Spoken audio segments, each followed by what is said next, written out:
Welcome to Popcorn Psychology, the podcast where we watch blockbuster movies and psychoanalyze them. My name is Brittany Brownfield, and I'm a child therapist, and I'm joined by... Ben Stover, individual therapist. Hannah Espinoza-Rimas, marriage and family therapist. We are all licensed clinical professional counselors, also known as therapists, who practice out of the Ardent Counseling Center in Chicago. Even though we are licensed mental health professionals, this podcast is purely for entertainment purposes and to fulfill our love of dissecting pop culture in all forms. And today we're going to be talking about Fantastic Beasts and Where to Find Them, which is the spin-off series of Harry Potter. And we wanted to talk about it now because the sequel is probably out in theaters by the time this comes out, like freshly out of theaters. Yeah. And so it's on everybody's mind. I know it's on our mind because we're definitely going to go see the sequel when it comes out. Absolutely. But a brief overview is that it's basically kind of like the adult/American version of like Harry Potter, which is Newt Scamander is a ex-Hogwarts attendee. But he's an adult. A Hufflepuff. A Hufflepuff, for sure. Yeah. He goes to America because he's trying to release one of his creatures. He, like, loves magical creatures, and he's trying to release one in, I think, Arizona. Yes. Is his end location. Yep. And while he's there, he falls in with some American wizards and gets involved in this plot with this, like, kind of, like, witch hunting, literally, group. And this boy named Creedence, who is a suppressed wizard, and because he's a suppressed wizard, he becomes kind of a obscura, which is like a dangerous object or dangerous Parasite creature. Parasitic magical force, yeah. Yeah, that is. I wrote that down too, so I could remember what it was called. A parasitic. There's me being nerdy. Yeah. The parasitic magical force that comes in. Nobody says it like that in the movie, though. But whatever. Yes, he did. He totally did. So We're gonna today, fight already. Good. nerds, assemble. Thank you. So today we're going to talk about two main characters, basically. We're going to talk about Creedence, which is the boy that becomes the Obscura, or already is the Obscura. And with him specifically, we're going to talk about grooming, child abuse, both by his adoptive mother and by the Colin Farrell character Graves, and then the toxicity of strict beliefs, whatever that means, in a family unit. And then we're going to talk about Newt himself, and we're going to address specifically his social skills, and then what seems to be his trauma-based distrust in human beings and kind of that interesting way that he interacts with people versus creatures or animals. Yes. And I'm excited for the second one because I feel like there's a lot that we don't know yet about Newt that I hope will become obvious in the second one. That'll probably... So if you've already seen the second one, a lot of the things we're going to talk about with Newt Might be answered. might seem moot because they might answer it. So be patient with us about that. So jump into Creedence. Yeah, so with Creedence, we see a kid that's clearly doesn't have a stable identity and feels torn between who he feels like he wants to be and then who he needs to be to fit into his family unit. In the adoptive, looks like he's in an orphanage, kind of. It's kind of a weird, it's almost like a group home, but she has adopted some of them, but she adopted all of the children. All those kids? All those kids. Oh, yeesh. Yeah, somebody says that, I can't remember her name. The main girl? Tina? Yes. Her name's Tina. Tina says that she adopted all of the kids and then she abuses all of them. Yeah. So... And they run her little second Salem hate group. Yeah, it's like she recruited children to... No, she adopted all the kids and then makes them believe what she believes. Right, but it seemed like her whole purpose in doing this was like creating like almost like a new class of people that she could control to further her social mission to be against witches and wizards and magic. And also using kids who are vulnerable. And also having people, it's a lot harder to say no to a child than it is to an adult. So having them going out with these flyers and things and interacting with people to get more people on her side. Yeah, which I thought was interesting that John Voight's character just saw right through her bullshit and was like, yeah, have a nice day. Well, because he's a politician. And politicians recognize game, basically. Right. And I think right away with Creedence, you notice that he's very, like, I don't know, downtrodden might be the best word to describe him. Like, even the way he holds his body, like, he's very, like, his shoulders are slouched forward. He seems like he always has his head kind of down. I feel like he looks like he's shut down all the time. Oh, for sure. Oh, yeah. Like, very unsure of himself. Very unsure. He looks fucking scared, man. He looks scared and sad. He looks sad and scared and... So if we were to describe his affect, we would say that he's withdrawn and blunted. Well, depressed. Blunted, or at least, right? Yeah. Depressed mood, depressed affect. Yeah. You know? Absolutely. I mean, he's wandering, avoidant eye contact. Definitely. Slouch posture. All these things are things when we do notes as therapists, you have to mark these things on the note because it's very informative, like body language wise, of a person's like state. Right. Mental state when they come in to see you. Right, and Ezra Miller does a really great job of you don't have to. He doesn't have to speak for you to understand that this character is having a lot of conflicted, sad feelings and doesn't feel comfortable in his skin or know who he is in this world. And the sad part is like when you see him perk up and like feel like he has a place and get excited about something is when Colin Farrell's character Graves is grooming him, and it's really sad. So grooming is something we talked about in our very first episode, Star Wars: The Last Jedi. Yes, I don't know if Snoke. we've touched upon it since then, but I don't think so. I don't think we have. But also, I'll give a small rundown because it's been a while since we've talked about it. So grooming is a set of behaviors done by a predator to, I guess, prey, if we're going to be really direct about it, where it's more subtle than... I mean, for us, it's not subtle, but it's a way of grooming someone is to subtly kind of mold them or to kind of trick them or persuade them or seduce them into thinking that they are in a relationship with you or to get them to go along with. It's kind of like being boiled in a pot of water very slowly. It kind of makes the predator will like ingratiate themselves into the kid's life, into the kid's psyche. And they will slowly normalize all the things that they do and what they're expecting of them. So and make them we feel see it a special lot. and like that only they can have this relationship with this person and that only this person can provide them with the end game that the kid wants, which is maybe you would see it with, to talk about like the Jerry Sandusky thing, like hang out with me and I'll, we can have this special secret and I'll make you like the best football player ever. Like just you need to be like with me and we need to have this special relationship. So it's very predatory. It's very deliberate. It's a slow burn. Like it's setting up somebody to slowly drop their guard, their warning signs to accept what you're telling them as truth and negotiate with themselves, set up the slippery slope. We've talked about that a lot where you create this system where someone will slowly start to bend their morals and ignore their alarm systems about what's wrong and should or should not be happening, and they get a manipulated sense of right and wrong and will do whatever this person wants in order to believe that that's the only way they're going to get this end game. I mean, and usually it's something that that any person would really want. So in this example, it sounds like Graves promised Creedence he would teach him magic. Right. Yeah. Make him a wizard. He would make him a wizard, the greatest wizard there ever was, and that's why he's going along. But already you can see, by already having to meet him in secret, he already has secrets with him. Right, in dark alleys. And how he can't tell anyone that he's meeting with him. And that all of those things are just steps of grooming, of already having him keep a secret from other people about even just where he meets him.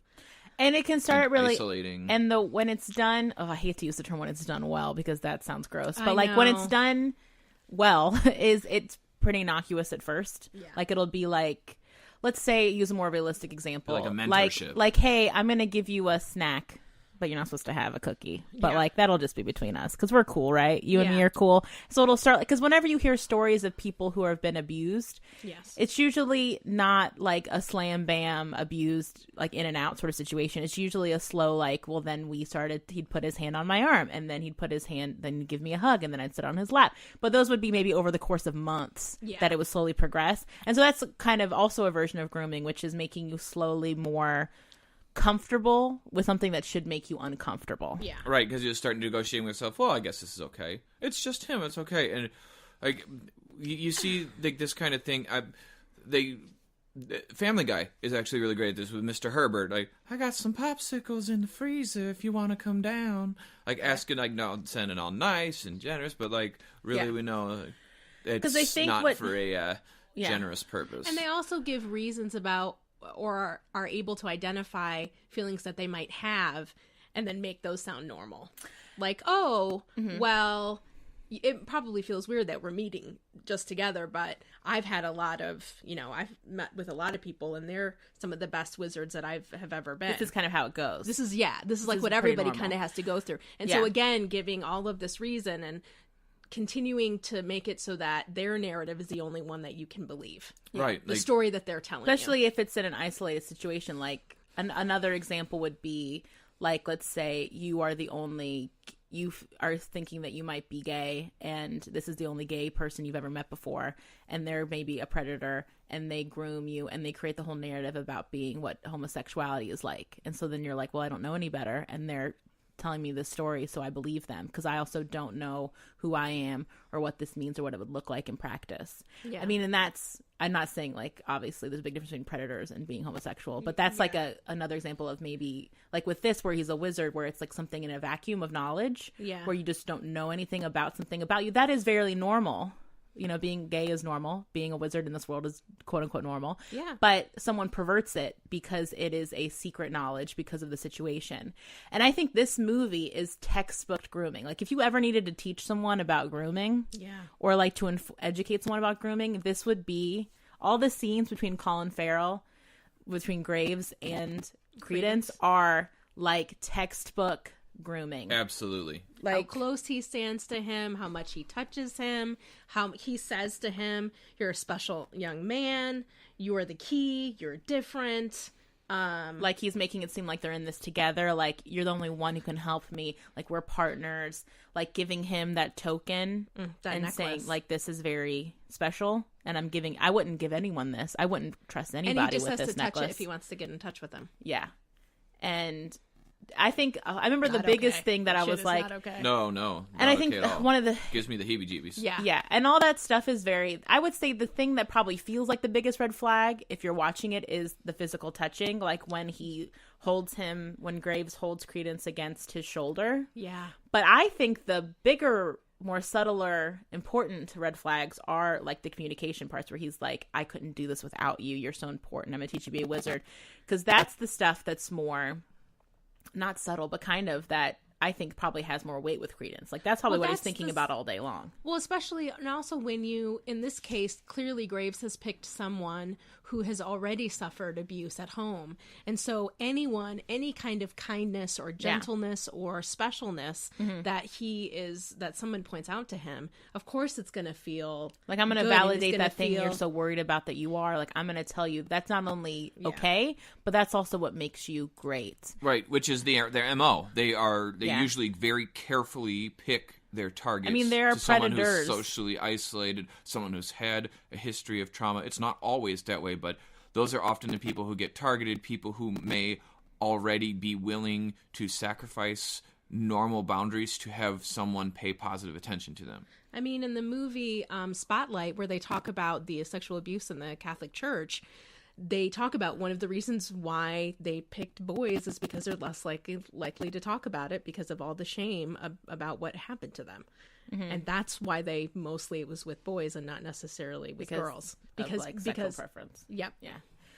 Oof. And I mean, I think the point we've made is, like, by bringing up Creedence's physical posture even is so important, and why I'm glad that they did it is because kids who hold themselves like that, that's why they can be targeted. Because if Colin Farrell, Graves' character, was looking across that crowd to that group of kids, Creedence sticks out like a sore thumb as obviously the kid who's struggling the most. Oh, huge. Just from the way he holds himself. And so if you're wanting to pick your prey and you want to pick the weakest prey, that's where you'd go to. Yeah. Right. The least talkative one, the one who's most isolated. And like we were talking about like other places where it might be a good place to look. The Netflix documentary, The Keepers, if you want to hear more about like kind of grooming, it's a chilling, disgusting, terrifying, horrifying story. But the description of grooming that the woman goes through when she was in high school by that priest is very indicative of the things we've just discussed. There's also a movie called The Tale on HBO that I actually just watched, and that shows the whole story of how a grown-up person who had no idea that her relationship was abuse. And this kind even of, as an adult, because it's one of those things where it happened, it was a secret, and it felt consensual because they made you feel that way. Like you were a partner. You were a partner, and they wanted you to be involved with them, and they didn't see age as a thing. And it's just all of these things. And The Tale does a really good job of showing the complete progression of how she was groomed to be okay with the relationship with the character. Also 50 Shades of Grey. Yeah. Yeah, that's definitely like a frog boiling in water situation. But in that one, he kind of threw her in the water, and then she was like, I think it's good. And he's hot and but rich. I think, and also I think what's really important to note, and we kind of touched upon, is that he was already coming from a struggling place of an abusive family where it seemed like he was just wanting some relief. And what Gray's character does that is, grooming done well but gross, is he does a lot of promising, like, if you can just do this for me, then you will feel better. Like this continuous promise of relief from your current situation. Like, I can take you away from here, which is probably all Creedence wants, is to, one, understand himself because he's magical but doesn't get that he's magical. Yeah. And two, to just get out of the situation where he's beholden to a woman as his only sense of support, who is unforgiving and violent towards him and all this stuff. And so it shows a lot of emotional intelligence. This movie chose this route because it could have very typically been just like, hey buddy, you and me are like being more like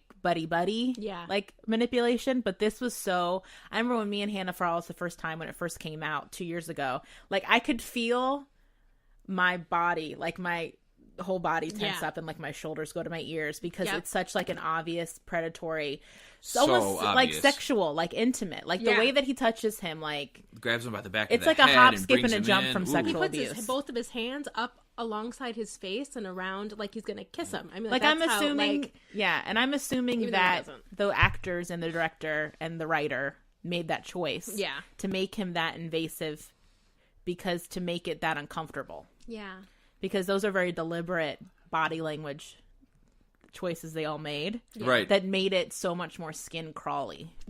That whole interaction, because it is that thing where you're like, wait, what is this relationship and how far is this going? Like, in terms of the body language, because it is that thing, like you said, Hannah, where it's like, are they gonna like kiss? Ugh, that made me. And just how many, and seeing how many boundaries are being pushed. In those set, I mean, he doesn't ask again. There's no consent. He doesn't ask him if he can hug him or touch him or do anything. He just does it. And I remember when we saw it and feeling, and we like looked at each other like, nope. Like, this feels bad. Like, what is going to happen in this movie? Because it felt, that whole whatever was happening with them felt bad. Well, and then, like, when the other thing that makes it really stick out as obvious, like, abuse is that the things he is asking Creedence to do would absolutely get him ostracized, beaten, and possibly kicked out of his family. Because all the other things he's asking him to do are clearly against his family, even though it's not his family of origin, his current family structure's system of beliefs. Which is a huge warning sign that this is an abusive situation. And also he's doing this to a person who is painted into a corner. Like, he is, we don't know exactly how old he is, Creedence, but he's probably like between 15 and 17. And he's he is trapped. Like, he's not, well, maybe back then you'd be old enough to work, but like, he doesn't have a family to fall back on. He doesn't have money. He doesn't have any individual resources. He doesn't even have anybody to talk to. Like, he's dependent upon either this guy or his adoptive mother. I mean, from what it shows, he can't talk to anyone because he doesn't know what to say, because he doesn't know who he is or what's happening to him. But that's also why terrifying. Predators prey on children, or at least people who are dependent in some fashion, because they don't have an independent escape route of their lives. And so they are they're looking for an escape through this other person who's promising them that, which is exactly what Graves is promising him, like a better, new, different life where he can be powerful and accepted. Right. So we talked about Graves a lot, but we also wanted to identify that there was clear abuse by the mother. Yes. So what did we see by the mother? I mean, it's standard emotional, physical abuse. Like, well, one, I mean, you could get into the whole argument of whoopings as a practice, like belting, which some people still do, which is belt their children, or do some form of spanking, physical, punitive punishment. I mean, and I don't want to turn this into a discussion on that. And I get that people hold very strongly to the idea of like physical punishment to this day and whoopings and stuff. But I'll tell you what, I've worked with a lot of kids who got whooped when they were young and it didn't make a difference at all. Like a fucking difference. Yeah. Either it made things worse or it didn't do anything. Or it taught them violence. It taught them that violence is a way to solve your problems. Well, if someone upsets you, you're allowed to whack them as a punishment. And they should learn from that. Yep. Right, and I don't think that there's a lot of research that's shown it's not effective. That using timeouts or using taking away, so using like negative punishment where you're taking away something good, like that is just as effective and still installs that you did something wrong, and that like making someone sit in as opposed to like hitting them and then letting them move on with it is like just not an effective use of time, and it teaches these skills and a culture of violence. And also, I mean, if we can just get into it, is like whoopings and stuff. You're teaching a kid not to do or teaching a person not to do something bad because something might happen to them outside of themselves. So you're teaching them like to be scared of consequence. You're not teaching them that there's a better way internally they could handle something and to manage themselves. You're just teaching them fear of outside punishment, which isn't growing the best person. Like if you're wanting a good law-abiding person, it should come from an internal sense of self and sense of like I want to make good choices and be a good person, not because I'm scared of something happening to me, which is also a very immature state of development. Is when you're only behaving because of consequence, not because morally and emotionally you recognize this isn't the best choice. And so that's also why I'll get on my child therapist soapbox for like a hot minute, but that's also why when I work with people that whoop still, I go, well, here's the thing, it only really works until you're like 2, 3, 4 at the oldest, maybe 5, because they're at a developmental age in their brain where they remember that shock of being smacked on the ass, and then that they connect that to the negative behavior, and so it becomes a very like when you're training a dog.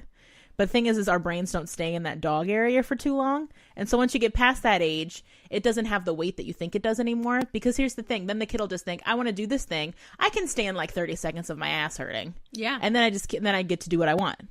And so if you really want to punish your children and make it stick, if that's where we're going with our parenting, like put them in timeout, like Ben was saying, or take something from them that they love. Like they're like, oh, now kids have so much shit that they love. Take their phone, take their sidekick, take their Nintendo, whatever, take their computer, take the internet from them. Like, and that will weigh on them more. Yeah, absolutely. Or give them or give them chores, or you know what I mean. And so that'll have more weight and feel more punishing than 30 seconds of a tingling ass. Yeah.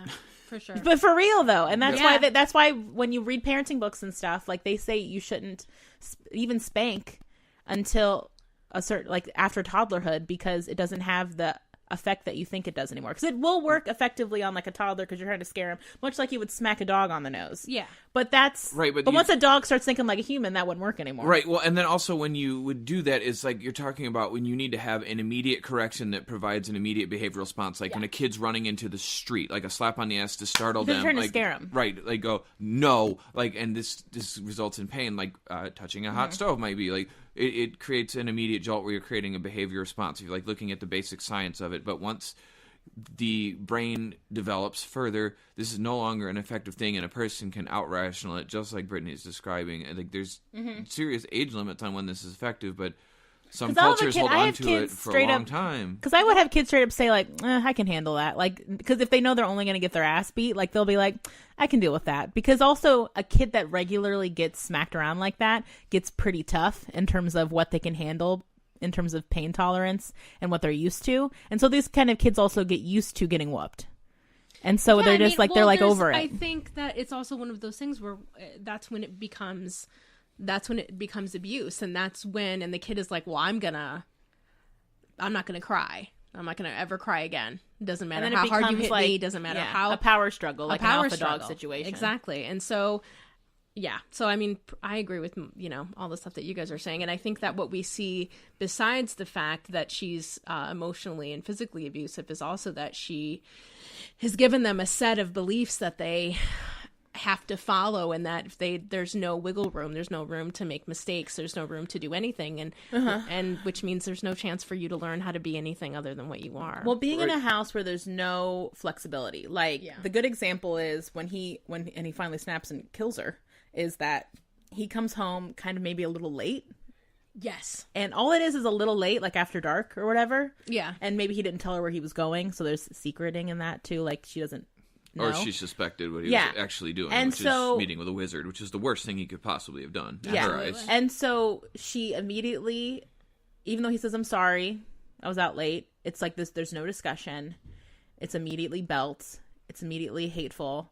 There's no forgiveness, there's no kindness, and there's no room to make mistakes. Right. There's no, and therefore there's no growth.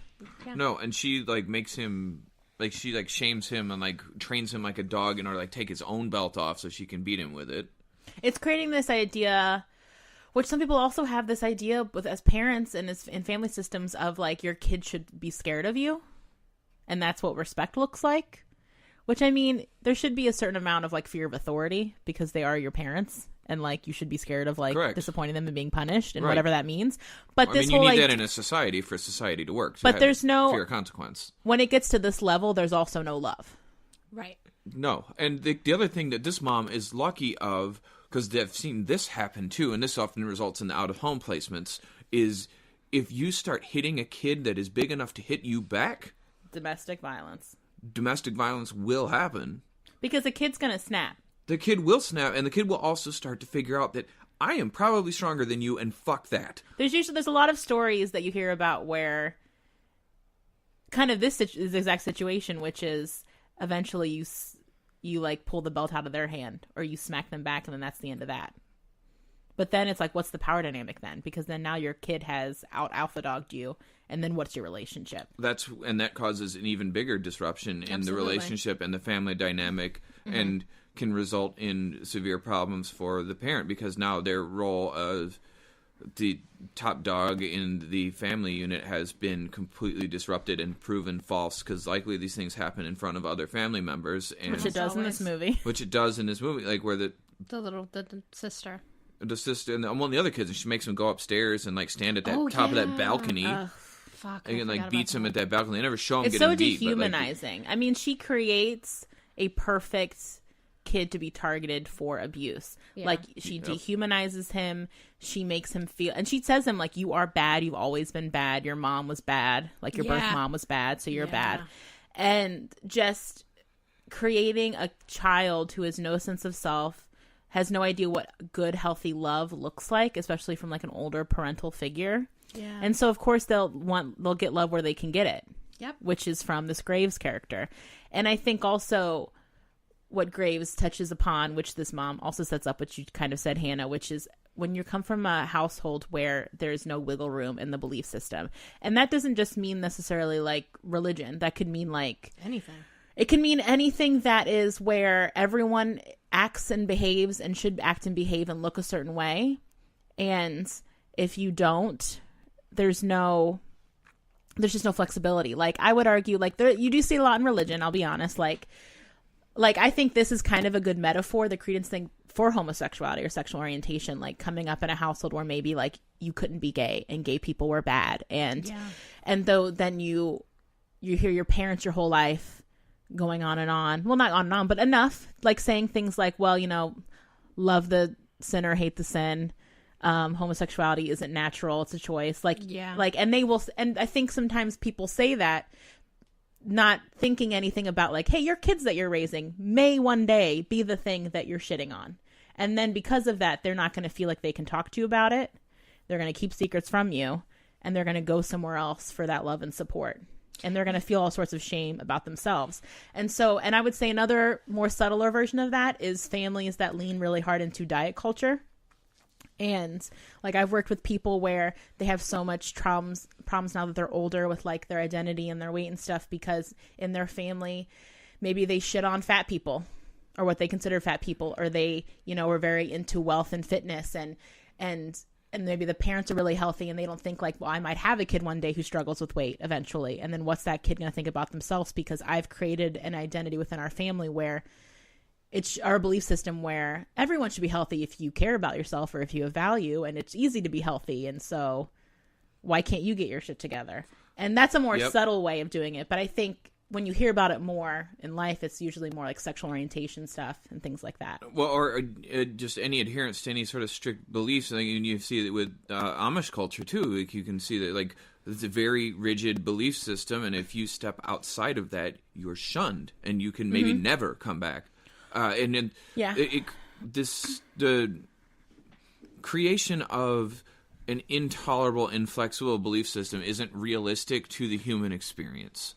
It's just not. Yeah. Like, people have variants. Like, if you want to, in order to fit into a certain culture, you have to accept these things. But there's a difference between choosing to belong to such culture and being indoctrinated into it. Yeah. And when people choose to live their lives some way as an adult, I have more respect for it. But if you force someone to and indoctrinate them and groom them to live a certain way and to believe that this inflexible way of looking at things that doesn't take into account the real data of the entire world, an entire population of people, it's creating a false narrative that leads to possibly cultural violence later on, where human beings look to exclude. We just do. We're tribal. We're very tribal, but if you look at like the identity of things, even in children, you see it. You look at like, well, we're part of this team, but you're part of that team, and we're better than Us that. And them, and social psychology is very strong. It's very strong, but people look to create that in any way they can, and they control or delude themselves that they can control variables to go like, well, we adhere to this thing so that only people like us can get these special privileges or belong to us or deserve to go to heaven or whatever it is. This is the right way to live. And they fit into this tribe. And in order to fit in this tribe, you must do all those things. There's some degree of that will always happen. Yeah, for sure. It will always happen. I mean, a lot of us are indoctrinated in our political beliefs, religious beliefs, like every way that you can believe in a certain way, as little or as big. We're taught by our parents, and there's, Yeah. Well, it's just like having rules that don't make any sense. Like in the Catholic faith, the priests are not allowed to get married or have sex or be sexual or be a sexual being of any kind. So then what ends up happening? Because you can't suppress that part of yourself, and you can't have rules that don't make any sense. And masturbation is wrong. And masturbation is wrong, which means your sexuality, then what happens? All of us are sexual beings. Like, period. Yeah. By a basic biological drive. Exactly. It's not negotiable. You can't outpray that. It doesn't exist. So the Catholic Church phenomenon is an exact replication of this exact thing we're talking about. They have toxic beliefs that are suppressing a part of a person, and then they have all of this abuse.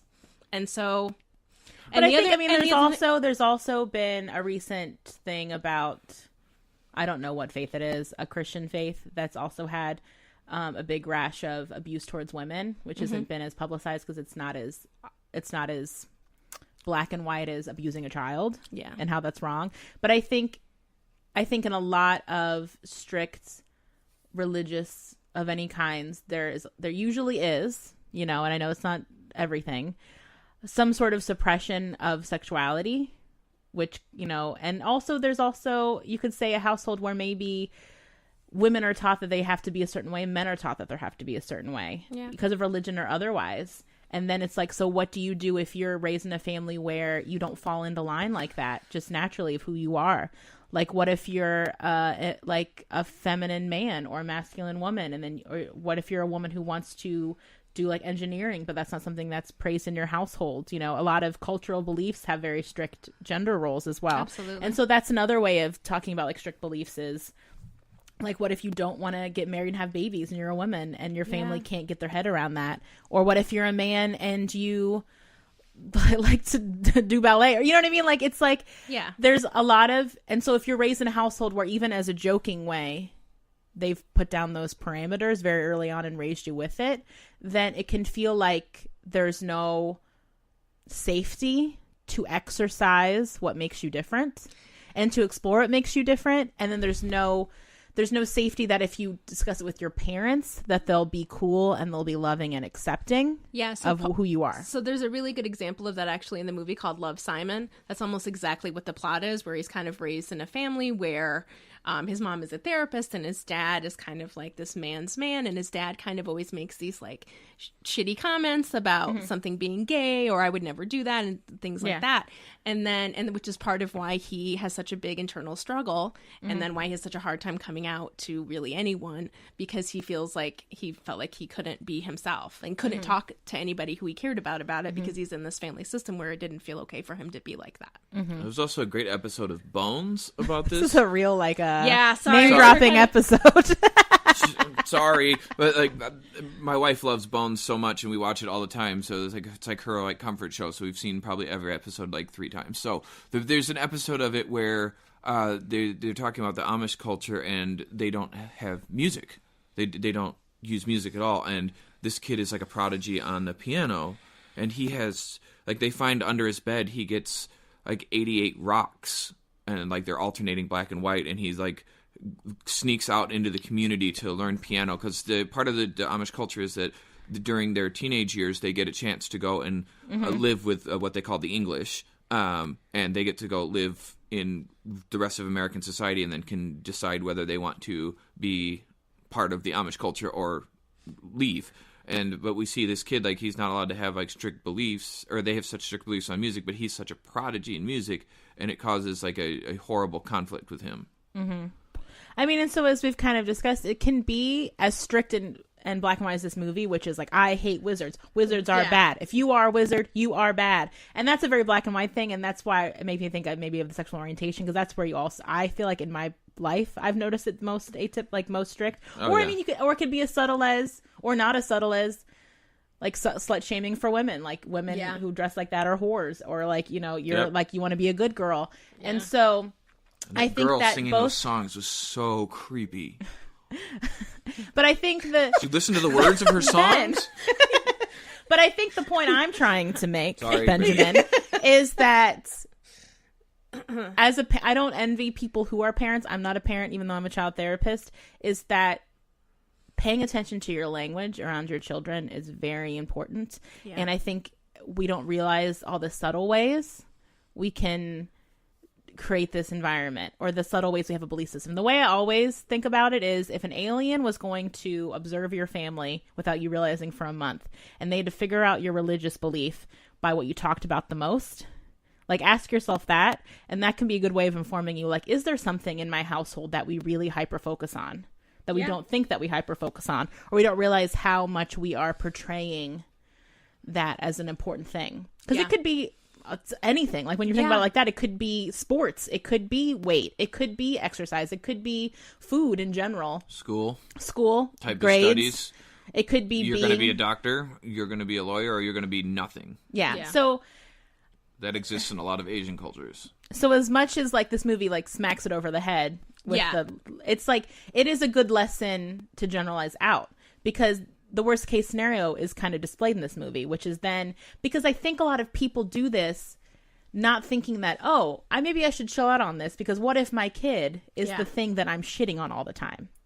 And so with this, it's the Creedence is the exact thing. And then a child still has time to grow and to change into who they're going to be. And you don't know who that is, and neither do they. But I think that's the ignorance of having strict beliefs. I mean, to go down like that. I mean, because they're usually, if you don't believe in something, it's a good thing. There's usually a certain amount of, like, you can choose to be that thing, whatever that thing means. Like, you can choose to be fat. You can choose to be gay. You can choose to be a whore or whatever. Right. And so I think part of why that happens is people who believe like that think that their child can choose to be the opposite, which is the good thing, whatever that means.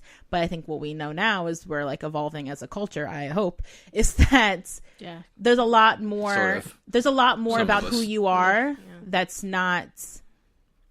immovable. That's just who you are. And so I think as parents, we have to be really careful about, or as adults, about the language we use around children or around other people, because you don't know who is the thing that you are shitting on, or who could be thinking on that. Like, and so, and this is the worst case scenario, which is that you shit on a very specific thing. You actually are raising a child that has that thing. So then they internalize all that shame, and then it leads to a place of violence, of disruption, of deep shame, of being targeted by a predator and being perfect prey, because you're looking for that thing to make you feel good about who you are. And you'll get that wherever you can get it. Yep. So I think that covers Creedence pretty well. Yep. Let's move on to Newt here. So Newt is our main character.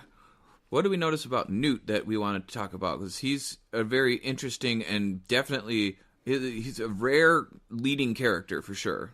I brought that up. I said I kind of loved that there was a hero of this movie was a man who is a lot softer. I mean, he's very like hard in other ways, but like who speaks so softly, his body language is a lot softer. Like he's still a fighter, but he's not like a machismo dude. And I was like, that's kind of awesome to have like a male hero who is not typically male in a lot of ways or masculine as we think of it as a culture. No, he's very gentle. He's very soft-spoken. He's very considerate. And when I say soft, I mean that as a compliment. Like I think being soft is something we need more of. Yeah, for sure. In general, like male culture being called soft is not a compliment. But we're trying to, you know, a lot of repurposing language. But I will say this, a little bit of a sidebar. That is something that I've noticed that young women are being more turned on to and turned into in terms of men, is coveting men who are soft, like with To All the Boys I Loved Before and stuff like that. That does seem to be more like having a cultural turn right now. Is away from men who are like the bad boys, horrible boys, and more into men who are like soft and gentle and sweet and just fucking kind. Yeah, because then when I think soft, I think tender and sweet and gentle. I don't think like weak, right? Which I think is where I think the word is being changed culturally, or in the slang or the whatever. Yeah, well, I mean, it's definitely, you know, having grown up as a boy in male culture and in definitely very strong like football and wrestling and very strong masculine culture things, like being called soft is not not a flattering thing. But if you think about like how that could be positive, you look at later in life, women aren't going to be looking for the guy that can lift 500 pounds and give a flying fuck. Are you going to be nice to my child? Are you going to be nice to me? Are you going to be nurturing the way that I need to be nurtured? Right. Can you raise our child in a house full of love? Yeah, absolutely. So I think where the gentleness kind of takes a turn with Newt, and I think was interesting watching this as a therapist, is because I really didn't think I was going to have anything to say about Newt. Watching it, I thought it'd just be all about Creedence and like child abuse and stuff. Yeah. But now watching Newt closer, he has really not great social skills.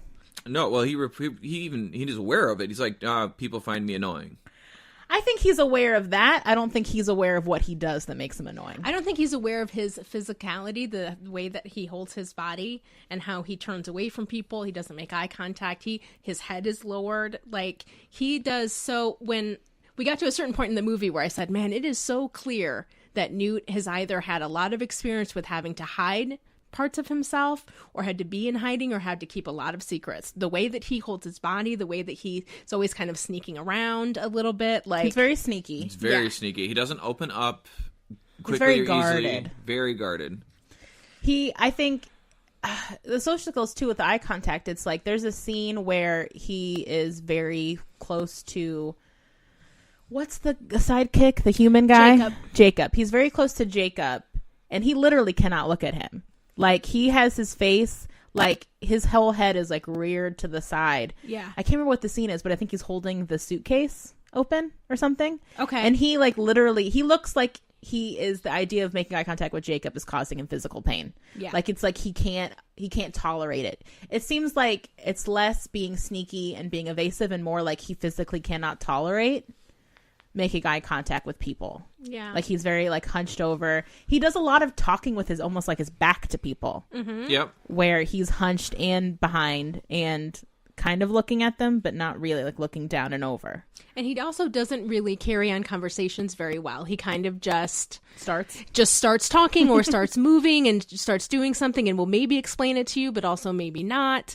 And I think what was really interesting is that so all of those things happen whenever he's interacting with other humans. Mm-hmm. And the other thing I notice is that he describes humans as being the most vicious animals on Earth. He doesn't seem like he is interested in connecting with people because he's made up his mind about them. Yeah, which could be indicative of trauma or of just something else that's going on with him. And so I think what was really cool to see is when he goes into the suitcase where he keeps all of his animals, and he's showing Jacob how he takes care of them and all the different things he has to do.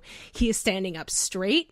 Mm-hmm. He's very comfortable. He's very comfortable. He seems like there's a different light in his eye almost, where like he looks like happier. He looks confident. He's calm. He's sitting up straight.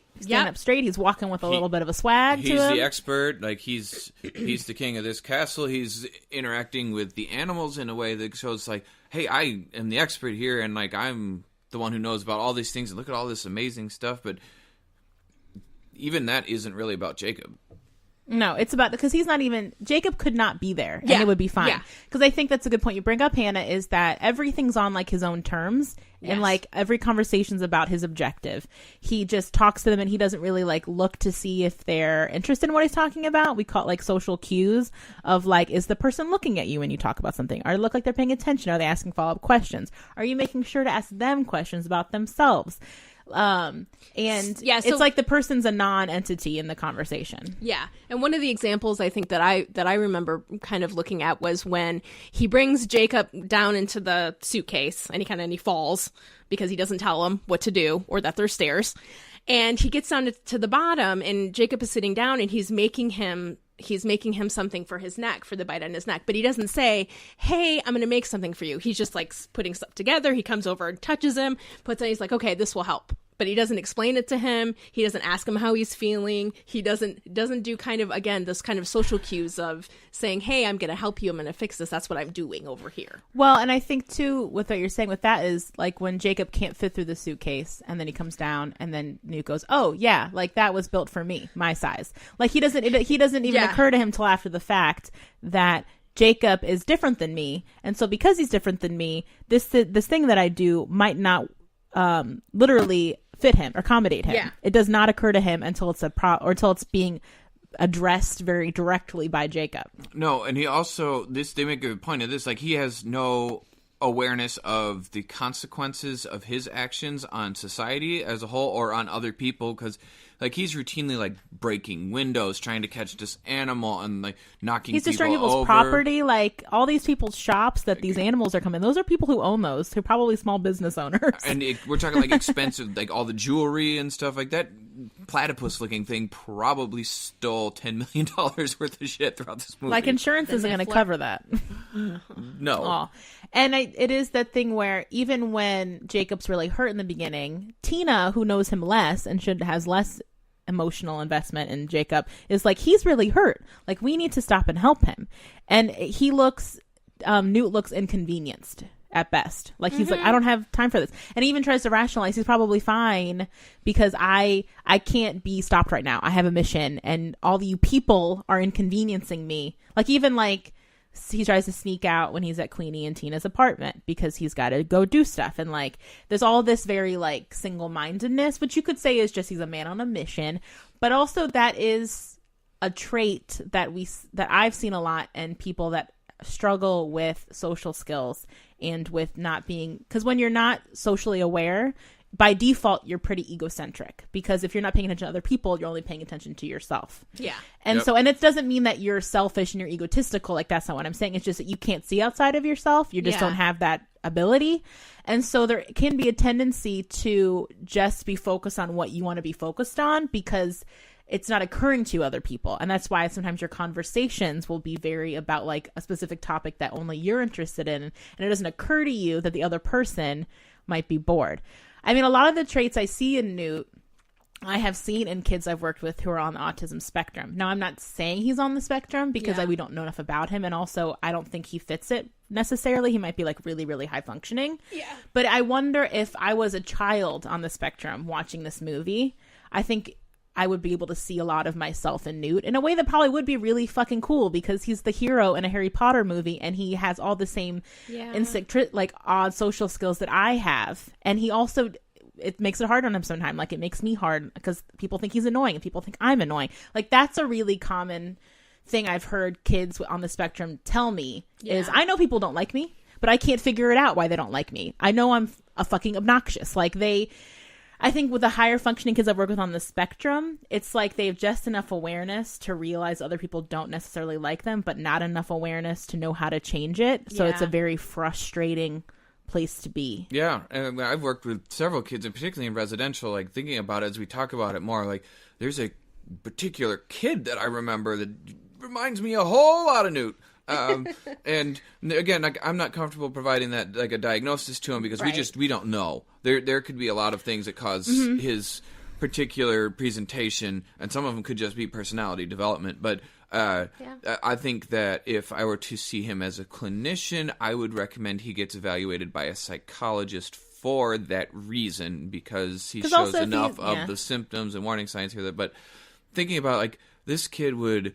Like, he created whole worlds, and he, like, drew maps for these worlds. The kid that we worked with, like, he...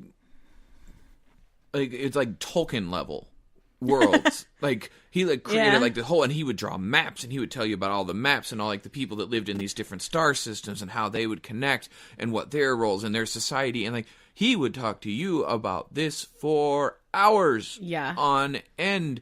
And if it was something that was on his mind, if that's what he wanted to talk about, it would have, like, there would be zero awareness or interest in your perception of your level of boredom or interest or engagement in the topic at all. And like, I'm thinking, like, wow, that reminds me a lot of that. So, like, I think an evaluation of Newt 4, that would be pretty important. Yeah, I mean, we used to teach kids when I worked at a partial hospital with teenagers and kids, and, like, we had a whole group of kids that were on the spectrum. Like, we would have to teach them, like, how to notice if someone looks bored when you're talking to them. Oh, like, that's, like, the bare bones foundational social skills we were teaching, which is, like, make sure you ask them about themselves, or maybe ask a question about what you're talking about and see if they're interested. Like, but I guess that also where we don't know enough about Newt is it's almost like a chicken and egg kind of situation. Like, is he like this now because he's always been like this, and maybe then he got mistreated because he was like this, and maybe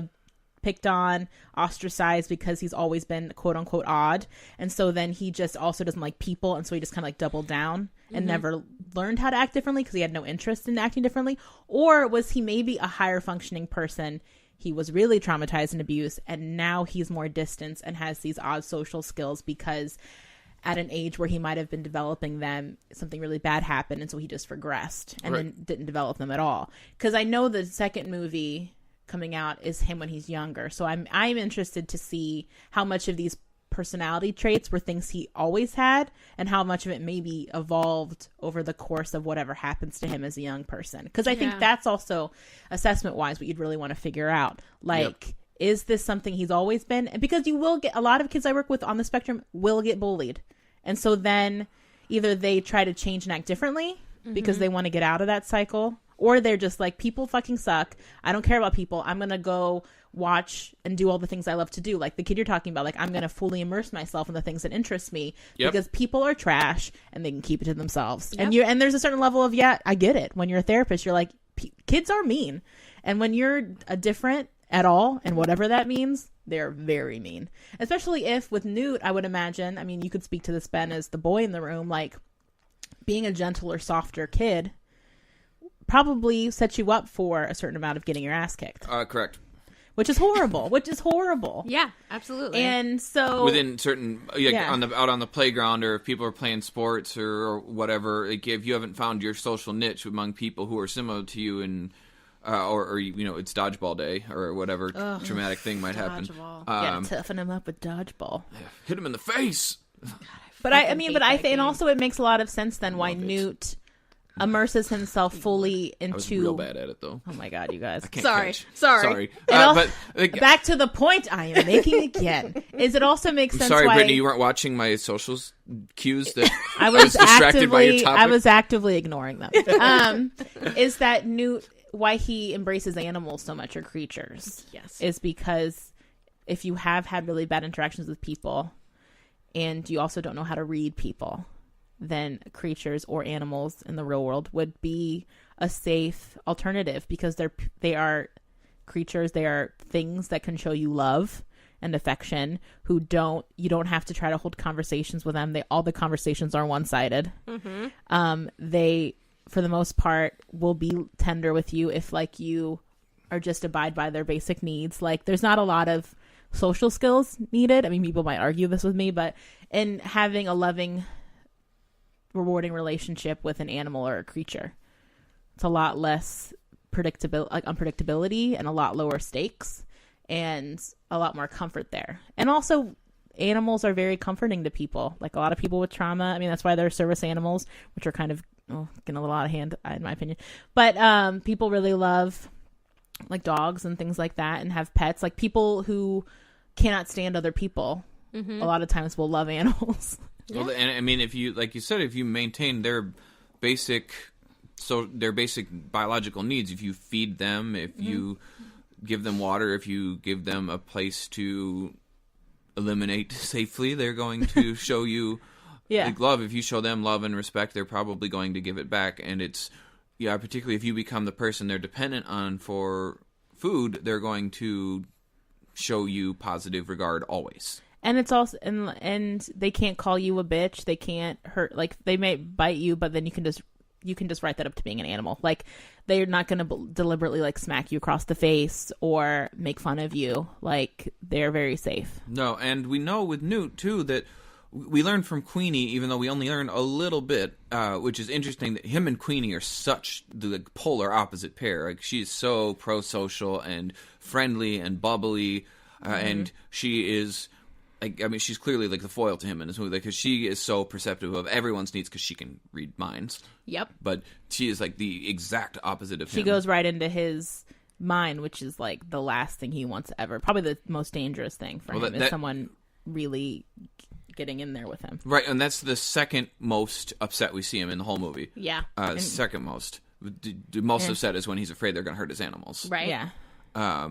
Which he goes into a full-blown crisis at that point. But understandably in that situation because they're going to kill him and the animals. So but makes sense. His crisis was definitely more childlike. But we learned that he had some kind of trauma because one of his animals got out and hurt somebody at Hogwarts, which is why he got kicked out. But we don't know any more than that. Like, how hurt did this person get? Did he witness it? But the warning signs for trauma are here with Newt, which is why you would have to consider how does trauma impact his functioning? How does trauma impact his willingness to engage with other people? How was he treated after that happened? Well, I mean, Queenie makes the statement where she brings up that girl that was in his past. We don't really know their relationship. Right. I'm assuming Queenie sees what the relationship is, but she keeps it broad. And she just said some people are takers and some people are givers, and you need a giver and not a taker. And so the assumption is that he was involved with someone who took advantage of him, maybe used him, abused him, manipulated him. And my going through the further assumption by his current presentation is that he probably opened himself up to this person and maybe trusted them in a way that he never really trusted someone before, and then they took advantage of him, and so then he just shut down that wall 100%. Yep. Because if he was already kind of socially odd before, like just kind of that's how he is, he probably was ostracized to a certain extent. And so then if a pretty girl comes up and like treats him like he's special and accepts him and loves him, and then you realize that was bullshit, like that has got to be heart-wrenching. And also if you're already very like black and white about things, you'd be like, well, that decision has been made, people are bad, write that in my book, close it, done. Yep. Absolutely. And so there'd have to be a lot of like evaluating, which is why I think we're being very tentative about diagnosing him with being on the spectrum, because it could be a lot of things. And also being odd socially does not make you on the autism spectrum. No, it does not. And I would say it was a lot more about just about how it seemed so clear that he had such a hard time even looking at people, and how that was with Jacob was so obvious. Consistently shown. It wasn't just like one or two times, but I also think we just don't know. There could be a chance that he's had some experience with some creature, with some person, that if he looked at them in the eyes, they would attack him. I mean, we don't know. Like in this magical world, we don't, it could be something that's like that, and that's why he can't look at anyone. Right. What's the dark-haired girl's name? Tina, yeah. Where it became abundantly clear that his social skills are super, super off was that last scene at the end where he's getting back to the boat. Like she's obviously throwing real vibes at him. Like throwing like, kiss me, you fool. Yeah. And he's like, okay, bye. And then he walks away and then he comes back. Like, wait, would it actually be okay if I brought you the book in person and then still walked away? Like, but I think both those fools are a little Dude, They both act kind of inexperienced in terms of romantic relationships. Oh, I mean, she's but clearly here's the thing. Clearly repressed. Let's float it backwards about Newt. And I think the one example that makes me feel like, I guess that would fly in the face of autism spectrum is he is so with Creedence. He has so much empathy for obscura in general, which is when you become so hated, like that when you're a wizard and you don't deal with it and then it blows up. And the way he's able to de-escalate Creedence pretty really successfully effective. Until it gets interrupted by Graves at the end. Right. I mean, I guess you could say that he's approaching him like a wild animal. Yeah. But also he is so intunely good in that moment of reading Creedence and responding in a way that would like make Creedence open and to him in a way that speaks of really good social skills. Yeah. So absolutely. It is kind of all over the place in presentation in that, because he is also very empathetic and socially skilled with the creatures, because what makes them different than animals is there does seem to be a lot more of like personality and social skills with the creatures, like especially little green thing Sprig. Yep. Yeah. That it's almost more like a person to person relationship and less like a dog and a person relationship. Yeah. And so he does seem to have decent social skills with those magical creatures and with Creedence at the end. It's almost like when he's decided a person is a certain thing in his mind, or a creature is a certain thing when they're safe in some respect, or he can understand that they're hurting. Maybe when he understands that they need help, or that he knows how to help them. That's he knows his role then. Then he knows the things to say and what to do. And, well, because when someone's in help, he's a helper. Yeah. Yeah. He's an ultimate Hufflepuff. He is very much a Hufflepuff. He's so sweet.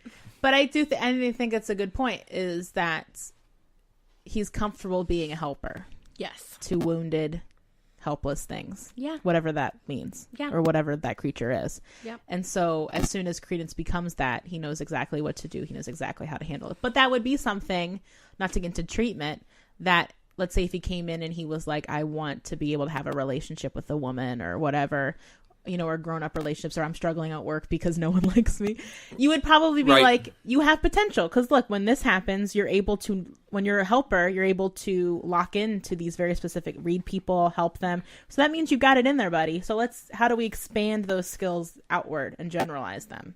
Because he has potential. He has that ability.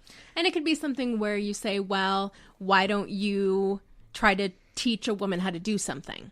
Because that gives you the chance to kind of use that. That's not what I mean, but I just mean like that would be a way to say like, hey, let's try this thing together. Yeah, for sure. Don't be a dick. If you're you know what I mean. Well, like a thing that you're comfortable with, an area of expertise that you already feel comfortable in. That makes sense. Yeah. Right. The difference between mansplaining and like yes. building a relationship. Like, yes. let me teach you how to play this game with me, as opposed to like, let me tell you why you're wrong and I'm right. There's a difference to that. And make sure that they are contributing like at least 30% to the conversation. Yeah. That you're not just talking at them. But I mean that my point is that there's lots of different ways of helping people feel more comfortable and starting relationships and feeling more comfortable around other people just in general. There's a lot of different ways to help people do that, and it doesn't have to be that you just have to go on enough dates until you're more comfortable. Like that's not how it has to go. Yeah. Continuing, that's like the whole insanity definition of like doing the same thing over and over and expecting different results. Like just doing something in repetition but not knowing what to do differently is not how you learn how to be better at something. Because even if you were learning like a sports skill, like someone would have to teach you like this is how you hold, like let's say you're trying to be a better, I don't know, like throwing a football. You can throw a football all sorts of wrong ways. Yeah, so you need someone to be like throw it like this or like put laces out or whatever it means. I don't know anything about football. I know laces out from Ace Ventura. That's about it. Everybody does. And so, but I think that's for kicking. I know I was. You kick with the laces out. Exactly. I've just proved my own point. Yeah. But I was. Would you like me to mansplain football to you? No. I can mansplain being the shit out of you. But I think, I was teasing you, Hannah, but that is a good suggestion, which is like, where are you already comfortable, and expand on that.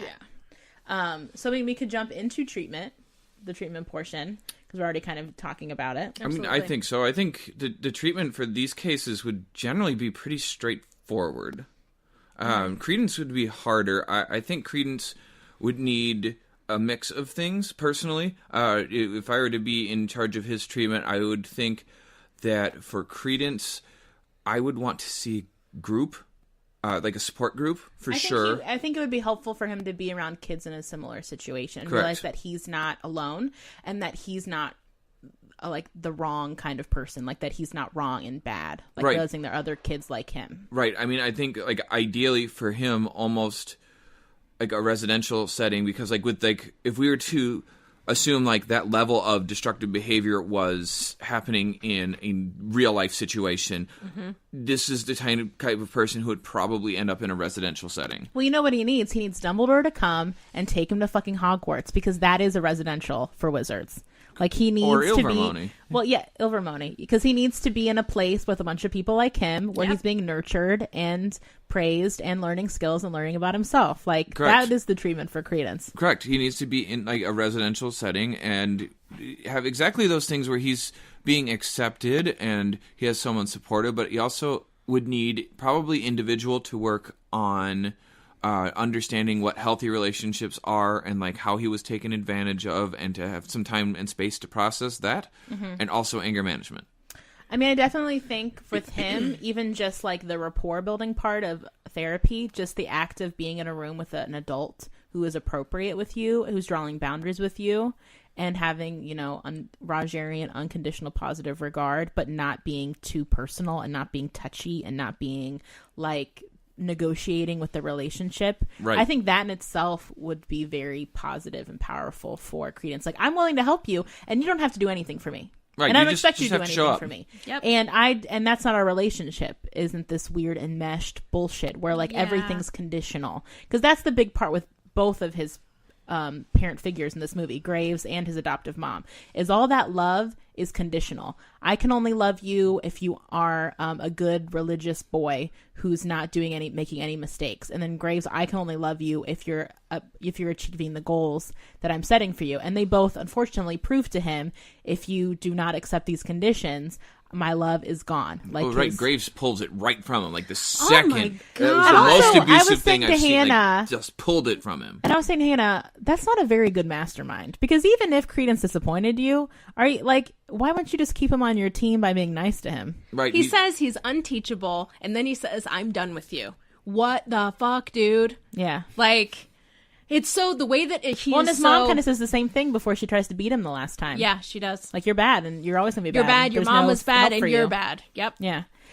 And so it's creating this horrible environment with a child where love is conditional. And so having a relationship with a therapist that's appropriate, where my regard is unconditional, it could be powerful in itself, but he would need a mentor at least, or a parental figure that wouldn't be the therapist, like a Dumbledore or something, that would be able to be more personal with him. Yeah, or like if I wanted to Foster mama. liken him to the orthogenic school where I worked, he would have a relationship with like a primary staff, and who would be in the dorm, and then he'd have like special outings with, and it would be that like a very platonic, nurturing relationship where someone is like, hey, like you're saying, like, I don't need anything from you, like I'm here for you. We're just gonna have a relationship that's positive and like a normal human relationship, and it's not going to be based on that I'm your therapist and you're my client that I work with. It's going to be, I'm just a person who's out with you as a person, and we're going to go out and do a normal human thing. Even though you have difficulties today, we're going to put that to the side and go do normal things. And when we get back to the school, maybe if we need to talk about like skill building, other things, we can do that. But today is just a break. And he'd have like that kind of model where he'd have the primary staff, but also have regular residential staff, people that they interact with that like form kind of like a parental environment. And of course this could be done in a home too, but I think like for someone showing like the degree of destructive behaviors he's shown, that somewhere out in his particular home is not acceptable, particularly because the parent's dead now. But I think like that kind of model would be, well, that parent would have to flip her whole ideology to be helpful, and she would not, to be healthy with that kid. Like, she you'd would have not. to be like, He would have to be you need to removed. get on board, he would have to be or removed. He would have to be removed, but I think that he would be. I think all of those children would be. I think Agreed. there'd be a situation where DCFS would have to get involved, and they would, and the kids would be probably split up and moved away. And I Right. think for Creedence too, like, you'd have to do a lot of redefining what a family is, what a healthy family is, like what that looks like. Like, Yep. family isn't conditions. Family isn't only if. No. You know, and family should be people who care about you, and you can choose that family as well. Like, it doesn't have to be people who are willing to put up with you. Like, you have power in that as well. Right. In your relationships. Well, and also in a residential setting, he'd have the opportunity to interact with other kids as peers, as opposed to like whatever like weird kind of like you're the older kid kind of relationship he had with that mom, where he was like kind of in between being a kid and a parent. You're like a warden. Yeah. Yeah, he was so much older than all the other kids. There was one older girl who was nasty. She was just mean. There was one other older girl, but for the most part, he was a lot older than everybody else. So again, being in a situation where he doesn't have any peers. So I agree with you guys that I think treatment would be really important for him to be around people his age. Yep. And people who have experienced some of the same things that he has, so he doesn't feel alone, and learning more about himself and more about other people's experiences and being able to feel safe. Yeah. I mean, that's why... it definitely looks like even again, with what you were saying, Brittany, about even just sitting in a room with an adult and being able to feel safe and being able to feel like the person doesn't need anything from you, how much that could help him. The release of that. Yeah, exactly. And but I bet you it would make him very, very uncomfortable for a while, because certainly he'd be waiting for me to throw down the standards. He'd be waiting for me to be like, these are the rules. Yeah. And I think me kind of making an open structure as a therapist and being like, no, this is whatever you want to be, I think would make him wildly uncomfortable for a while, maybe for months and months of us working together. It might just be us sitting there and me just continuing to say, I don't need anything from you, and him just being like, ugh, and then just like staring at me. Yeah, well, it might be one of those things where like the first time he comes, he stays for 10 minutes. And the next time he comes, and then he can't stand it anymore and he has to leave. And then you say, that's okay. This is your time. I mean, the thing that I say the most to people, even now, no matter what they're struggling with, is this is your time. I'm here to help you. Yeah. So I'm here for whatever you need in this amount of time that we have. If you want to talk about your dog for an hour, if you feel like you want to leave or you're feeling comfortable, you are allowed to leave. You by no means have to stay. Yeah, this is your hour, dude. This is your hour. This is your time. And so I think having him know that, my guess would be is that he would only be able to stay for a short amount of time, and then eventually it would build up, hopefully. Because he needs to be empowered, because yes, also he needs to be in control. Part of what he might like about being an obscura and being so destructive is that he has power over other things and people now. And like, I'm sure when he killed his mom and when he whipped that belt out of her hands, I'm sure that was very thrilling, even though it was probably very scary and didn't feel great. Yeah. Because that might be the only way that he feels powerful. And so being able to teach him or model for him, like, you can be, or encourage that you can be empowered in more subtle, less aggressive ways. Like, you have the power to leave the session if you want. You know, you have the power to talk about whatever you want. Mm-hmm. Like, you have the power to choose your relationships. Like, power isn't, because also what he's been demonstrated by both these adult figures is power is when you can dominate another person, when you can physically hurt another person, when you can just make them do suck on a person and tear them apart. Make them do whatever they want you to do. Mm-hmm. So teaching the difference between, I guess, power and being empowered. Well, and I also think he would need the opportunity to be a kid. Yeah. To have some spontaneity and fun. I wonder how long he's lived with this woman. Probably since he was little. Well, and also, we don't know anything about how he ended up with her. Probably. She probably collects street urchins. I'm willing to bet you it's a war orphan. I'm willing to bet you. Given that this is in 1926. Oh, so yeah. the 1918s and stuff, yeah. So the First World War. World War, yeah. Yeah. See, he would have been born during the First World War. So that makes sense. That's my guess. He's a war orphan. Yeah. But the thing that I think would be very important here for him is that he gets a chance to interact with other kids on an equal plane where he is not a parent figure. Where he's not a parent figure. He's not an enforcer. He's not the tattletale. I mean, he's not an enforcer. That's not really what he is. But he's more an informant. Yeah, he's like an informant on them, like always watching and like keeping things. But I think having him have the opportunity to interact with other kids and just be a kid, play games, play sports. Play board games, just hang out and talk as a peer and be accepted and learn that you can be who you are and still people get to know you and are interested in you for exactly who you are would be incredibly powerful. And like when I worked at the school, like that was one of the things I loved the most about it is we allowed the kids to be who they were. And when you remove the preconditions from it that take out that toxicity of strict beliefs of like you can be whoever you want to be. Like we're going to support as long as it's positive. Be cool, dude. Right. Like, and then the kids would adapt to that so fast. Kids are, because in my experience, kids are I'd say people in general are waiting for permission to be who they are. And I mean that from all ages. Like, we say kids, but that's like people I work with who are in their like 50s, 60s. Like, I feel like everybody is waiting for someone to be like, you can be whoever you want, as long as it's, not harmful to anybody, including yourself.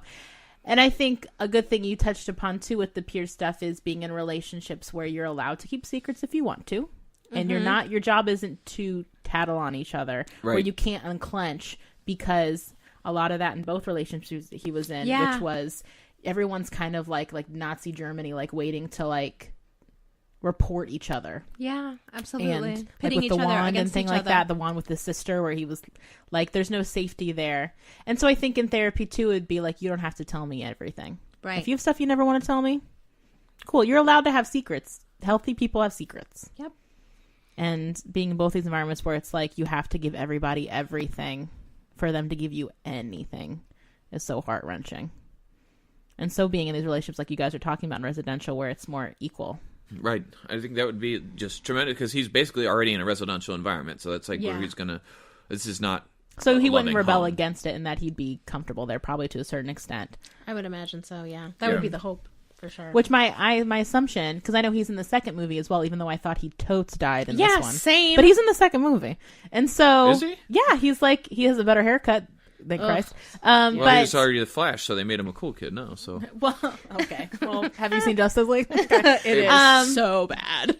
right, but he was still kind of like I'm the cool, weird, quirky kid. But But I for think, sure. but it seems like from the little that I've seen of the second movie, like in terms of pictures, is that he kind of falls in with like maybe like the bad kids, because he's looking probably still for a family home, especially since he was raised, like you said, kind of in a residential setting. Right. So he's probably really comfortable with being around a lot of people in a home environment where there are a lot of rules and expectations. Like, that's the sweet spot. Even though it's making him fucking miserable, that's what he knows, and that's what feels like family, and that's what feels like home and comfort. What to a little bit he can get of it. And then also, if it is a situation like when people join gangs, where like, even though there's a lot of poison in that, they also build you up a lot, and empower you, and so it's and give you control over something. Yeah, and make you feel like you have people who are looking out for you, even though it's not great. Yeah. So with Newt, what do you guys think in terms of treatment? I think we kind of touched upon it a little bit. Yeah, I mean, I think we've talked about a lot of what we do with Newt. I think for Newt, social skill building would be huge. Figuring out, quality assessment. Let's start there. Yeah. I think for Newt, a quality assessment would be really needed before I would be willing to really fully determine trauma. Like, I can see behaviors that could be worked on, but like, I think a quality assessment to figure out how do we build a relationship with Newt that Newt is comfortable with. I think for him, doing an in-office would be the worst possible decision. He'd probably feel caged in. He would feel suffocated. Awful. I don't think he would talk to you. He would probably talk to you. He'd be polite, but I don't think he'd be able to stay in the room. No. He would definitely probably have to walk around, get up and walk around and pace. I think for him, something like the equivalent of like equine therapy. Oh, with horses. With horses, or some kind of thing where you meet him and you go out in the community. It's like a community support kind of thing. Like, we're going to go out and we're going to go to, the zoo, and you can talk to me. We can build a relationship at the zoo, and we can sit and talk.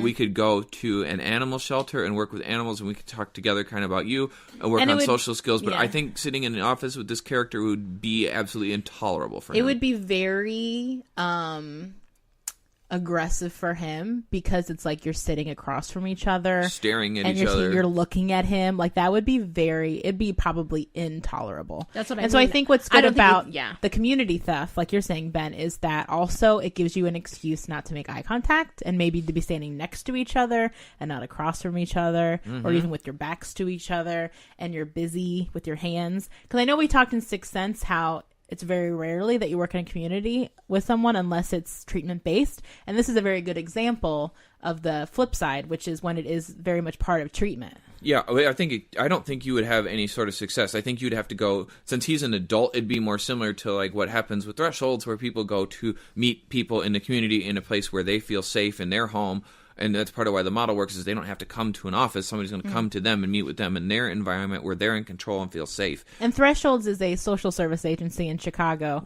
where we meet with people out in the community, sometimes in their apartments, sometimes in just public like spaces. grocery stores and stuff. And that's a lot of social work people do that as well, and community support, because And in rural that's communities. where they're most comfortable, or that's where also where you might be teaching them the skills they need to learn, like life skills. And with Newt, what might be good about in the community too is learning how to be social in the environment, in naturalistic environments.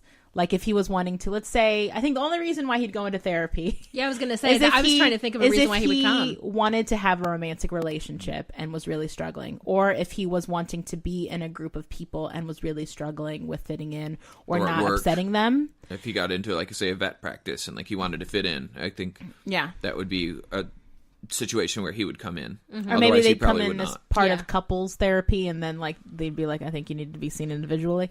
And then you might like have to do like naturalistic situations, and and so Behavior experiments. yeah, and see how he does, and then say, okay, well, this is what I noticed. Like you could be as a therapist, like almost like role play. You'd Yeah, be like, that's well, what I here's was the thing gonna that say. I noticed about what you did that I would probably might consider off-putting if I was the person you were trying to date. Yeah. Because like, let's say like you didn't look at me the entire time.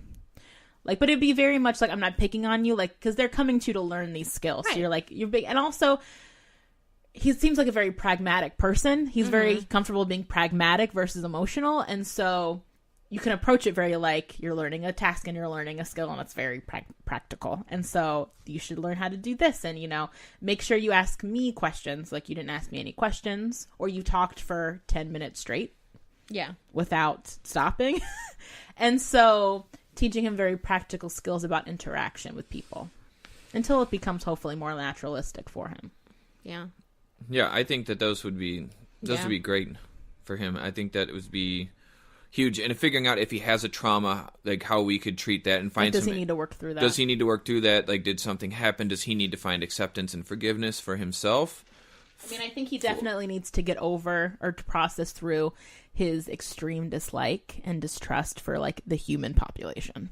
Well, yeah. And also probably the small t trauma of why he got kicked out of Hogwarts. Oh, for sure. Yeah. For sure. That's going to be an issue. That would be a clinical attention, but we don't really know much about what that is. Well, he has so a I can't brother, speak and we to don't it. know where his brother's at. Right. And I think he's in the second movie.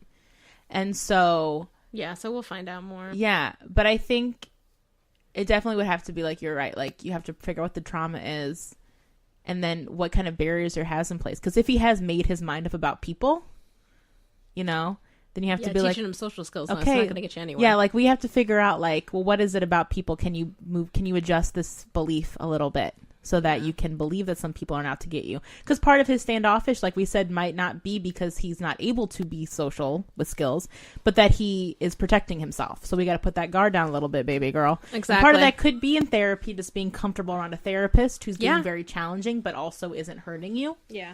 Even though it's hard, it's not hurting you.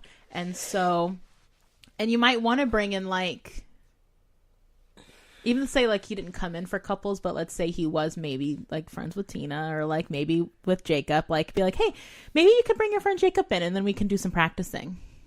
And like you could have a friend come in that he feels safe with, who you can like practice some of these skills with, like, and then you can observe and then point things out. Like it can be very like skill based too. And then you can obliviate them and they won't be your friend anymore. And then also, so sad. but then also you could, and then Yeah. also you could process like, how did that feel when you had to do that with Jacob, or how did it feel when you had to do this thing with me? Yeah. Like, did you lock up? Did you want to panic? Did you want to leave? Like, what's that about? And you process through that. Everything is a learning experience in this situation. Yeah. Any other thoughts, Hannah? No, I think that, I don't know that it doesn't feel like family therapy would be appropriate, for either of them. We don't know that much about Newt. It'd be interesting to find out if they maybe have to be comfortable, I think, on a one-on-one basis first. Yeah, exactly. So, I mean, I don't think that would be appropriate for either one of them. And I think that all the things that you guys have already said are all things that I would do with them, and helping them just feel more comfortable. And again, just really feeling more comfortable with another human might be something that both of them just really need. And just having that, how important that therapeutic relationship would be for both of them. Well, I think you probably could do a good job of, like, with Creedence, like, educating him about family systems. Yeah. And, like, the roles people play in dysfunctional families, which I know you know more about than me, which is, like, people get looped. They get, not looped, what's the word I'm looking for? Triangulated. They get triangulated, but they also get, like, pigeonholed, stereotyped into very specific roles. Every dysfunctional family has, like, 5 roles. Right. Yeah. That people fall into. But he's sort of the scapegoat. Yeah. Oh, he's definitely a scapegoat. The black sheep, however you want to say it. Yeah. Well, I mean, I think also something you could be helpful with is helping him with building positive communication and relationship skills. Like, how would he communicate and do better with Tina or like any other dialogue? Yeah, because like maybe learning the social cues of like, hey, dude, this girl's interested in you, like, right now. How do you reflect feelings back to somebody? Let's go back to basics, which we teach to people that are arguably very socially functioning. Yeah. Like, how do you communicate with your spouse in a way that you both feel heard? You know? Yeah, I mean, I would imagine that he would end up in couples therapy. Not to be a dick, but I would imagine that Newt would end up in couples therapy. Well, that's where I think he'll fall apart, for sure. Yeah, I think that would be, again, the reason why he comes in. So, yeah, I think teaching him how to communicate, how to figure out, cues from his partner, and helping him... How to know what she needs and how to give it to her. Yeah. Oh, that sounded sexual. Yeah, it did. Yeah, I'm like looking but at you also, like... yes. No, I don't teach people that. Like, in general, like, he probably will have a really hard time. How do we say it appropriately and he'll have a intimacy? Really hard time because intuiting what she needs, period. Like, in all and also ways. Just helping him learn to feel comfortable with being intimate in the way that a relationship can be, where not even the sexual part, but it's just of being like open. Who does the dishes and being and how comfortable. do we talk about that? And just being comfortable with being around each other and having an emotionally positive emotional relationship with somebody else, and being able to open up to someone else, and how that could be really positive, but also how would that be hard for him, and how can I help him really be able to have the connection that I would imagine, wants with his partner. Yeah, I mean, like, the problem with Tina and him is I don't even think they would get started, because they're both such dodo birds in terms of, like, I mean, that last interaction. It's a clinical term, ladies and gentlemen. It will be in the DSM-12. Dodo bird. But that last interaction when he's about to ship off, like, they're both leaning, but neither of them can hear what the other one's saying. It's like, oh, come on, you guys. It's like they could be 12 years old and have the same conversation. Yeah. And so it'd be both of them. It feels like they're both so locked up that you kind of need at least one of them to be the risk taker and the vulnerable person. Yes. And neither of them are like that. Neither of them are So vulnerable at all. It'd be surprising if they even got it started, a relationship. No. And then they both would be deeply unhappy because neither of them can communicate their needs. And they would just be like this dance of, like, trying to, like, I think she would do a lot of, like, trying to infer really subtly, almost not at all subtly. I mean, like, very, like, well, just the way that it'd be cool. Like, she would not be able to be direct. I think they'd go out with sorry, Hannah, go ahead. I think that she already kind of has a detective kind of mind, right? Right. Where, like, she's always trying to find stories and look for things. Too. And so I think that she would be trying to do that with Newt. I think she would be trying to assume that she knew him, or assume that he would do things. And how much assuming, as we all know, is garbage and doesn't work, especially in relationships. And that the best thing that you can do is really ask, and being able to talk to each other, which is why the couples dialogue, which Brittany already brought up once, would be something that would be really important to help them, and also would give him a very structured way, which might be what he needs in order to say, this is step one. Step one is the speaker, you just reflect back to everything that they say. And step two is then you validate the feelings, the thoughts that they've already told you. And step three is empathizing with them, because he clearly knows how to do those things, because we saw it in the movie. Sure. And helping him put that in a list, and just being able to express, as humans, we have such a hard time listening to each other, because we're also so busy. We're also busy trying to figure out what we're going to say to defend ourselves, and also we have such a hard time talking about our feelings and our thoughts with anybody. It's really hard to not be, defensive, especially in a relationship where what they're talking about might be something about you. Yeah. I think what would happen, honestly, with them, like, this is pure speculation here, but I think what would happen is he would go to visit her where she still lives with her sister when he finishes his book. Okay. And his sister, the Queenie, would probably be like, oh, honey, he wants to kiss you too. Or they I think that's how or that they would... double date with I was just Queenie gonna and Jacob, say- and they would just fall into a relationship because they're all always together. I think that's exactly what but would maybe happen. they never touch. Well, what I was thinking is somebody would have to push them together, or somebody would have to say, hey, see how you're both looking in to each other's eyes and leaning towards each other? Usually something else happens after that. Do you know what that is? like it might be one of those things where you have Dodo to birds. where Dude, start miming with your hands, like... I don't know how that was a really bad choice to pick that. was a But I very just it was a really bad choice. Because I'm sitting here thinking... Yeah, what are you going to do, right? But I think that it would be one of those things where pointing it out, or that somebody would have to kind of say, hey, it seems like you guys are both into each other. Yeah, I think Queenie would do it. Yeah, I think she would she would have, like, absolute, like, no tolerance for it, like, out of complete love for her sister. Like, she wouldn't do it out of, like, a malice Oh, or, like, no, a... absolutely. She's so nice. She's just, like... She's so fucking But also sweet. she Just can like read Queenie. people's minds. So she'd be like, I know exactly what you're thinking, and it's each other. Right. So just get into it. Right. Do it already. But I think that... I don't know. I just don't... I mean, I assume that they're going to end up together. That's how that feels, like the energy. Probably. But I don't think know. realistically they would end up together if they didn't have, like, a Queenie or something. Like, they're just two people that are very guarded, very cynical, and don't really know how to, like, be vulnerable. Yeah. And so Yeah. if neither of you can be vulnerable, you're not going to get anywhere. Because not just vulnerable, like, with their feelings, but also, like, neither of them are, like, even, like, sexually vulnerable. Or, like, you know, we're, like, like risk takers in that way with other people. But, I mean, maybe they could get there. Maybe a big trauma will happen in the second movie, and they're like, I almost lost you. That's usually what happens in movies. It's like... Grindelwald to do something. Yeah, but... I mean, I definitely, with Newt... Because we talked about this when we were watching the movie, me and Hannah, is... People only really go to therapy if something's not functioning for them. And so for Newt, you would say that he is functioning because he's doing what he loves to do. He's traveling. He's focusing on his animals. He has a goal. Like, he's fine with himself. But he's not functioning in the sense that he doesn't have a job, and he doesn't have any relationships with people, and he doesn't have a girlfriend, even though he's, like, into adulthood. And so on paper, he is not functioning. Yeah. But for in his mind, but the thing with therapy too is like, we're wanting people to have their best quality of life, whatever that means to him. So if being kind of isolated, but with being with creatures and doing his thing is his best quality of life by his definition, then fine, do it till for the rest of your life. Like, that's beautiful. But if he is wanting to have a job or to be in a relationship, like, he is not functioning. No, definitely not. No. Okay, so we've talked a lot about these characters. What are your final thoughts on this movie? This movie makes me really happy, and I like it, and I'm super pumped for the second one to come out. I thought it was trash that Colin Farrell turned into Johnny Depp. That was a real bummer. I really like Colin Farrell, and I don't like Johnny Depp that much. But also, his character seems like he sucks hard, so maybe that'll be fine. Yeah. So I'm just super excited to have any other parts of the Harry Potter world. So this movie is really good, and I'm excited.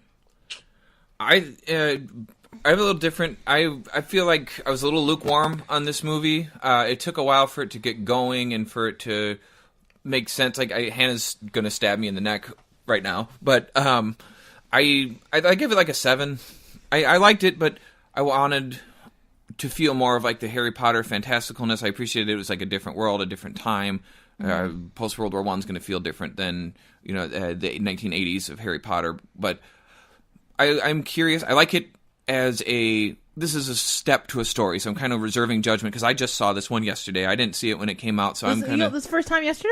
I kept trying to watch it and kept falling asleep. What? So yeah, I know. Shit, dude, I didn't know that. Yeah, Okay. I kept trying to watch it like over and over, and then I just kept, when it was on HBO, I mean, I just passed out. it's a long movie. It's a long. trip. It is journey. long. It's long. It was fantastical. I thought that it was really well acted, and then I really liked how the CGI was great, and I liked that you could see, like, the adult wizardry, like we talked about off mic, like, people are just, like, using magic and not having to, like, mess around with spells and, like, get And it's just like everybody's just like, this is just part of our world, and we just do these things. I have a question though, if you can fucking teleport, why the fuck are you on a boat for like 2 weeks with a bunch of people? I don't know. Is that where it lost you? Suspension of disbelief? Suspension of disbelief, yes. No. But I was wondering, like... agreed. Why maybe he was trying to get... Why would there not be a port key between the, like, Great Britain and the United States? Maybe that is, like, a customs, like, governmental thing between, like, America the MACUSA and you know, and the like, Ministry of Magic. Well, they might be, like, you can teleport all you like, but when you come through customs, you gotta come through customs. Right, but, like, why wouldn't they teleport to the port? I don't know. Like, either way. That's a really good point. I don't know. I just thought that was weird. Seems weird. It was weird, like, okay, but why are we doing this? But anyway, like, I enjoyed the movie. It just took a little while for it to get going. But once it got going, I really did like it. And I'm excited for the second one. I thought it was weird that we're, like, all of a sudden, like you said, like, here's Colin Farrell, who's Irish, like, being an English, or, like, being an American, and now we're going to have him turn into Johnny Depp, who's English, but Johnny Depp is American. So I kind of, like, that lost me a little bit. Like, what? But I think Johnny Depp thinks he's European. I mean, he wears the jewelry of a European man. He does indeed. Does a lot of things. He's an expat. He's a weird dude. But I liked it, and I'm excited for the second one, and I'll, like, kind of reserve my full judgment till I see, like, the whole picture of the story. I really like kind of what you touched upon, which is being able to see adult wizards use magic in practical ways, like doing the dishes and making dinner and laundry, and being in a world where the wizards are competent and comfortable in using magic in a day-to-day. I also think it's just dope as an American seeing, like, the American version of Hogwarts, because it didn't even occur to me that there could be an American version of Hogwarts. And so seeing, like, all the differences, like calling them no-mages instead of muggles, and then we didn't even touch upon the racism stuff with, like, they don't even fraternize with non-magical people, much less marry them or date them. Like, they don't even hang out with them. Like, that's bananas. And which they call out point blank in the movie. Yeah. His Newt's like, that's trash. And it is. And so I think...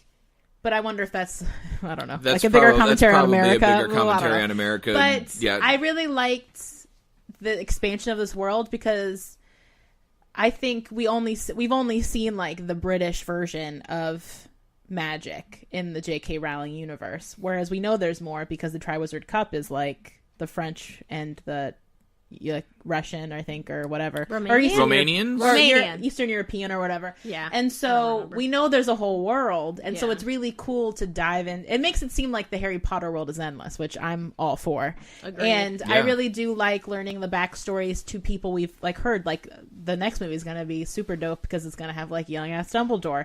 And, like, we know Grindelwald from the books. And, like, it's really cool to see this world blow up. Like, I would read a whole book that's just, like, the history of this world. Like, whatever books they read in the history of magic at these places, I would read. Yeah, same. Because I think there's so much that you could talk about. And I think that because you said that, Hannah, that these movies are written by J.K. Rowling as well. I think she does such a beautiful job of writing stories that are such allegories for real things. Like we've talked about here, like the whole Creedence thing and, like, something about you being thought of as evil in your family unit that you are, and what do you do with that? And also, like, the racism stuff with, like, muggles versus, you know, wizards. And I think that I'm so excited that it keeps growing, and anybody who thinks that it's too much can suck an egg because Harry Potter is great.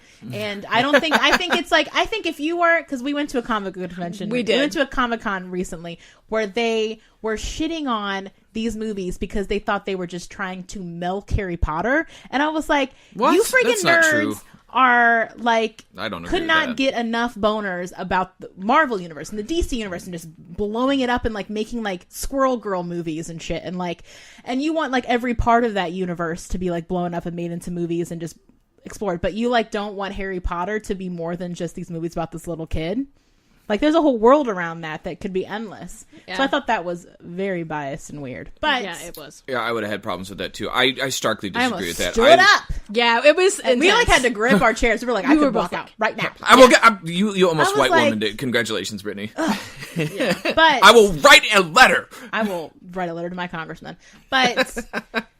I'm just really excited about the second movie a lot because I love Eddie Redmayne. The way he does Newt is so beautiful. Like the way he talks and his physicality. Like he deserved that Oscar he got for that other movie. But that Danish Girl, maybe that's problematic. But I'm really excited for the second one, and I'm excited that Harry Potter continues to live on outside of Harry Potter. Same. I am too, and it definitely deserves to live on. And we haven't forgotten about our other two parts of our 3-part Harry Potter podcast episodes. No, they're coming. We will do them. No worries. But we wanted to talk about this one because the sequel is coming out.